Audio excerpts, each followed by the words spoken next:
Hello guys, तर स्वागत आहे तुमचं आपल्या या यूट्यूब चॅनलवरती. मित्रांनो, चॅनलवर नवीन असाल तर चॅनलला सबस्क्राईब नक्की करा आणि अशाच नवनवीन अपडेट्स आपल्या चॅनलवरती पाहत राहा. तर आता इथे ही जी तनिषा आहे ती तनिषाची आता या मालिकेमध्ये एंट्री झालेली आहे आणि आता ती दुसरी कोणी नसून इंद्राची मैत्रीण असते. तर त्याचवेळी आता इथे ही जी तनिषा आहे ती विक्रांतला म्हणत असते की हे जे डॉक्युमेंट्स तुम्ही दिले आहेत ना ते तुम्ही मेन ओनरकडे दिले पाहिजेत. तर आता तनिषा जी आहे ती मेन ओनरला पुढे बोलवत असते. तर त्याच वेळी आता विक्रांत पाहत असतो की या कंपनीचा मेन ओनर कोण आहे, नक्की ही कंपनी कोणी घेतली असेल हा प्रश्न देखील विक्रांतला इथे पडलेला असतो. तर त्याचनंतर आबा मालती सगळेजण टकलावून पाहत असतात की ही कंपनी नक्की कोणी बरं घेतली असेल, कारण आबांना मालतीला याबद्दल काहीच माहिती नसतं.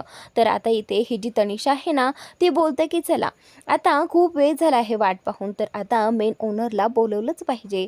तर आता इथे ही जी उर्मिला विक्रांत सगळेजण पाहत असतात की कोण आहे मेन ओनर असं म्हणत. आता ही तनिषा जी आहे ती लगेचच मेन ओनरकडे हात करते. तर मेन ओनर जो आहे तो दुसरा कोणी नसून आपला इंद्रा असतो. तर इंद्राच्या सांगण्यावरूनच तनिषाने ही कंपनी फक्त त्याच्यासाठी विकत घेतलेली असते.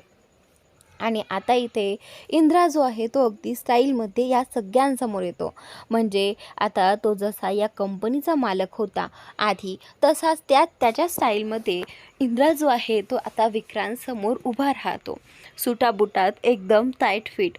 तर त्याचनंतर आता इथे विक्रांत इंद्राला पाहून चक्क होतो. त्याला खूप मोठा धक्का बसतो की हे सगळं काय आहे, हे सगळं त्याचं स्वप्न तर नाही ना, असंही विक्रांतला वाटू लागतं. आणि त्याचनंतर आता इंद्रा जो आहे त्याच्या चेहऱ्यावर एक गोड असं स्माईल येतं आणि तो रुबाबात विक्रांतकडे आणि उर्मिलाकडे पाहत असतो. विक्रांत आणि उर्मिलाचा चेहरा जो आहे तो अगदी पाहण्यासारखा झालेला असतो. तर त्याचनंतर आता इथे ज्यावेळी तनिषा मेन ओनरकडे बोट करते त्यावेळी सगळ्यांची नजर इंद्राकडे जाते. सगळ्यांना विश्वासच बसत नाही की हे सगळं पुढे काय घडतं आहे. तर त्यावेळी मालती तर शॉकच होते की या कंपनीचा मेन ओनर इंद्रा. तर आता तिलाही खूप मोठा धक्का बसतो, कारण तिला आणि आबांना याबद्दल काहीच माहिती नसतं. तर त्यावेळी आता सगळेजण आश्चर्यचकित होऊन पाहत असतात. आणि त्याचवेळी इंद्रा जो आहे तो आता चालत चालत एकदम स्टाईलमध्ये पुढे येत असतो. आणि आता या विक्रांतला चांगलाच धडा शिकवण्याची वेळ आली आहे असं इंद्राच्या मनातही चाललेलं असतं. आणि त्यावेळी तनिषा जी आहे ती इंद्राला पुढे बोलावते आणि बोलते की मेन ओनरनेच पुढे येऊन आता इथे यांना काही 2 शब्द बोलावेत अशी माझी इच्छा आहे असं तनिषा म्हणते. आणि त्याच वेळी इंद्रा जो आहे तो पुढे येतो. इंद्रा जो आहे तो अगदी रुबाबात पुढे आलेला असतो आणि विक्रांताने या उर्मिलाच्या पायाखालची जमीनच जी आहे ती आता सरकलेली आहे, कारण आता त्यांचं जे काही सुचायचं असतं ना ते सगळं बंद होतं. सगळे आता डोक्यात विचार सुरू होतात की हे सगळं आपल्याबरोबर काय घडतंय आणि ही कंपनी इंद्राने कशी काय विकत घेतली, हाही प्रश्न त्यांना पडलेला असतो. आणि त्याचनंतर आता इथे आबा आणि बाकी सगळेजण इंद्राकडे पाहत असतात. तर त्यावेळी आता इथे ही जी तनिषा आहे ती सांगू लागते की कशा पद्धतीने तिने ही कंपनी विकत घेण्याचा प्रयत्न केला आहे आणि तेही फक्त इंद्राच्या सांगण्यावरून. तर त्याचनंतर आता इथे ज्यावेळी इंद्रा आणि तनिषाचं बोलणं झालं होतं त्यावेळी इंद्राने तनिषाकडे रिक्वेस्ट केली होती. तनिषा जी आहे ती इंद्राची बेस्ट फ्रेंड होती आणि जो की तो तिथे मुंबईमध्ये जेव्हा काम करायचं ना त्यावेळी तनिषा आणि इंद्राने एकत्र काम केलं होतं आणि त्यावेळेस ते दोघेजणं तिथे त्या दोघांमध्ये मैत्री झाली होती. आणि या मैत्रीच्या खातीरच आता या तनिषाने इंद्राची मदत केलेली असते. आणि आता इथे तनिषा जी आहे ती इंद्राला म्हणत असते की तू प्लीज वगैरे काही म्हणू नको, मी नक्की प्रयत्न करेल तुला मदत करण्याचा. तर आता त्याच्याच बोलण्यावरून ही तनिषा आज इथंपर्यंत आलेली आहे आणि ही जी कंपनी आहे ना तिने ती विकत घेतलेली आहे आणि या विक्रांतच्या तावडीतून सोडवली आहे. तर त्याचनंतर आता इकडे पुढे तनिषा जी आहे ती विक्रांतला म्हणते की मग काय, मग भेटले तुमचे मेन ओनर. तर आता विक्रांतचा चेहरा ती पाहत असते, अगदी बघण्यालायक झालेला असतो. तर त्यावेळी आता इंद्रा पुढे येतो आणि बोलू लागतो की विक्रांत हे बघ, फक्त आपल्याकडे प्रॉपर्टी असणं हे गरजेचं नाही आहे. तुला कधी या प्रॉपर्टीची किंमतही कळाली नाही. तुझ्याचमुळे आज माझ्या कामगारांवर ही वाईट वेळ आली होती, पण बरं झालं माझी मैत्रीण माझ्या मदतीसाठी वेळेवर धावून आली. आणि बघ यासाठीच आपल्याला मित्र आपल्या आयुष्यात हवे असतात, कधी ना कधी कोणीही उपयोगी येतात. तर त्यानंतर आता इंद्राचा इथे विक्रांतला टोमणा मारून सगळं काही होतं आणि त्यावेळी विक्रांत जो आहे तो इथेच उभा राहून हे सगळं ऐकत असतो आणि इंद्रा जो आहे तो विक्रांतला म्हणतो की आता लवकरच तुला ही धडा शिकवला जाईल. तर त्याच वेळी आता कामगार जे आहेत ते बोलतात की हो हो इंद्रा सर, तुम्ही ना आम्हाला याला आमच्या ताब्यात द्या, आम्ही सगळं काही बघून घेऊ.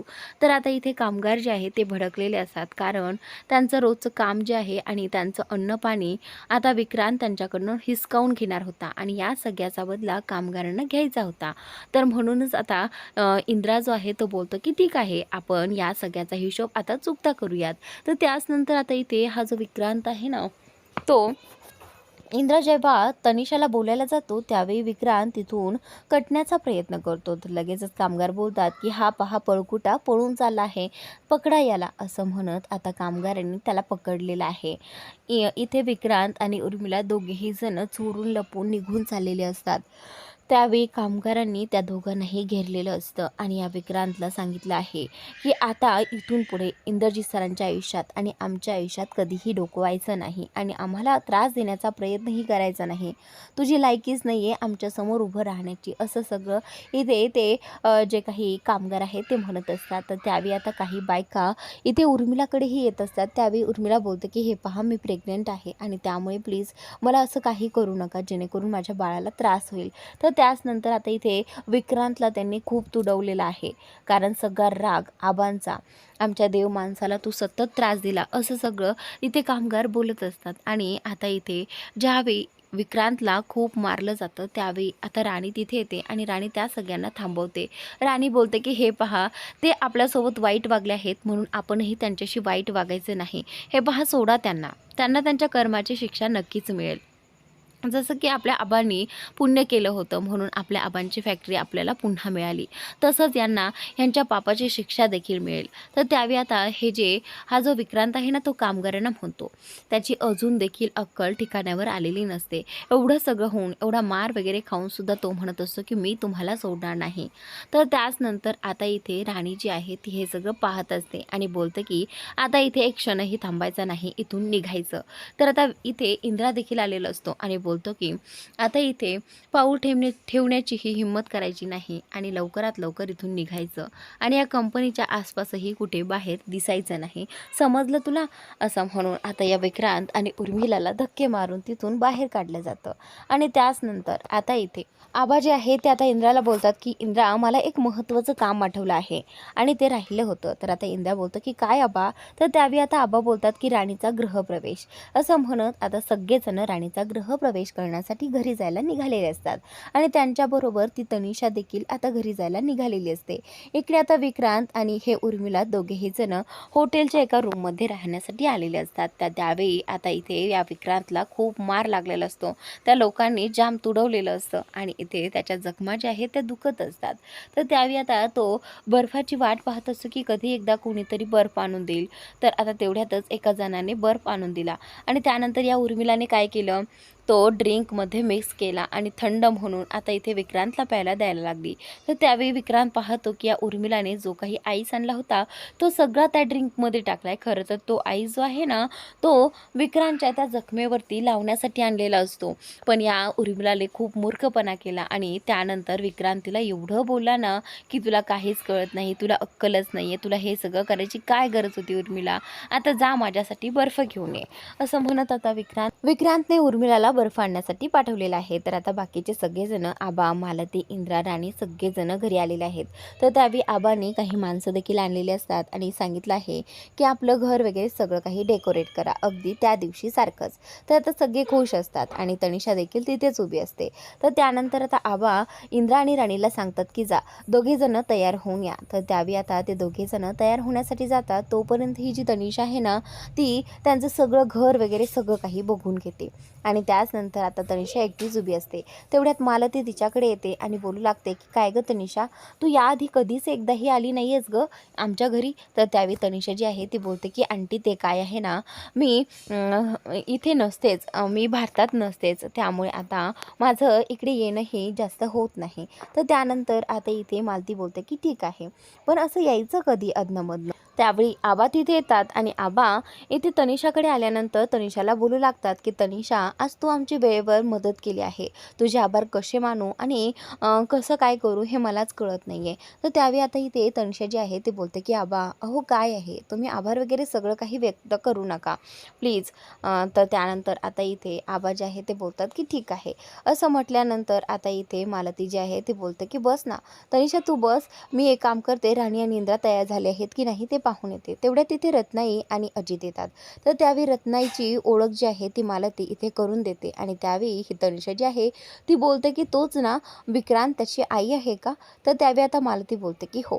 तर त्यानंतर रत्नाईला खूप वाईट वाटतं की त्यांचा मुलगा आहे म्हणून तिची ओळख दिली जाते आहे, म्हणून आता रत्नाईला खूप वाईट वाटलेलं असतं. त्याचनंतर आता इकडे इंद्रा आणि राणी दोघेही जण रेडी होण्यासाठी आतमध्ये आलेले असतात. आता त्यांना गृहप्रवेश करायचा असतो. तर त्यावेळी राणीचं आवरून झालेलं असतं. राणीला पाठीमागची ब्लाऊजची नॉट जी आहे ती बांधता येत नसते, म्हणून आता राणी इंद्रजी सरांना आवाज देते आणि बोलते की सर, तुम्हाला माझी एक मदत करायची आहे, प्लीज कराल का? तर त्यावेळी इंद्रा बोलतो की हो करेल ना, ठीक आहे. तर राणी बोलते की त्यासाठी तुम्हाला डोळे बंद करून आतमध्ये यावं लागेल. तर ते इंद्रा जो आहे तो बोलतो की पण मी आतमध्ये आल्यानंतर तुझी मदत कशी करणार, माझे तर डोळे बंद असतील ना? तर राणी बोलते की ठीक आहे, मी तुम्हाला सांगते. इंद्रा जो आहे तो डोळे बंद करून तिच्यापर्यंत येतो आणि त्यावेळी राणीने ते जे काही नॉड आहेत ना ते त्याला बांधायला सांगितलेले असतात. तर आता इंद्रा मुद्दाम तिच्यासमोर असं दाखवतो की त्याचे डोळे बंद आहे. खरं तर त्याने नंतर डोळे उघडले आणि ती नॉड बांधलेली असते, पण इकडे राणीला कुठेतरी वाटतं की सरांनी डोळे अजूनही बंद केले आहेत. तर त्यानंतर दोघेही जण या ठिकाणी रोमॅन्टिक होतात. इंद्रा जो आहे तो राणीचा हात पकडतो. नॉड वगैरे बांधून झाल्यानंतर तो तिला सोडतच नसतो. तर त्यावेळी राणी म्हणत असते की सर, कोणी येईल, कोणी बघेल, प्लीज सोडा मला. तर त्यावेळी इंद्रा जो आहे तो बोलतो की आता या हुकुमाच्या राणीच्यामध्ये आणि माझ्यामध्ये कोणीही येऊ शकत नाही आणि आलं तरी मी त्याला आपल्यामध्ये येऊच देणार नाही. तर त्यानंतर आता पुढील भागात राणी जी आहे ती आता तिने ती तुळस आता त्याच्या तुळशी वृंदावनमध्ये आणून लावलेली असते आणि बोलत असते की या तुळशीला आता मी कधीच सुकू देणार नाही. तर त्यानंतर आता इथे सगळेजण राणीकडे पाहत असतात. ती किती आनंदाने हे सगळं करत असते आणि त्यानंतर आता ही सगळेजण आतमध्ये गेल्यानंतर ही जी तनिषा आहे ना तिची नजर, वाईट नजर इथे इंद्रावर पडलेली आहे. खरं तर आता तिच्याही मनात लालसा आलेली आहे. इंद्रा किती म्हणजे चांगल्या खानदानातला आहे आणि तो आधीपासून तिला आवडत होता कदाचित, आणि आता तो जो आहे तो बोलतो की आता ही तुळस जी आहे ना तीही राहणार नाही. बघतेच मी आता ही तुळस कशी राहते, असं म्हणत आता या तनिषाने त्या तुळशीवरती असं काहीतरी ओतलेलं आहे जेणेकरून ती तुळस खराब होईल. कदाचित असं दिसून येते की या तनिषाला ही राणीची जागा घ्यायची आहे. तर पुढील भाग नक्की पहा आणि चॅनलला सबस्क्राईब नक्की करा. Thanks for watching.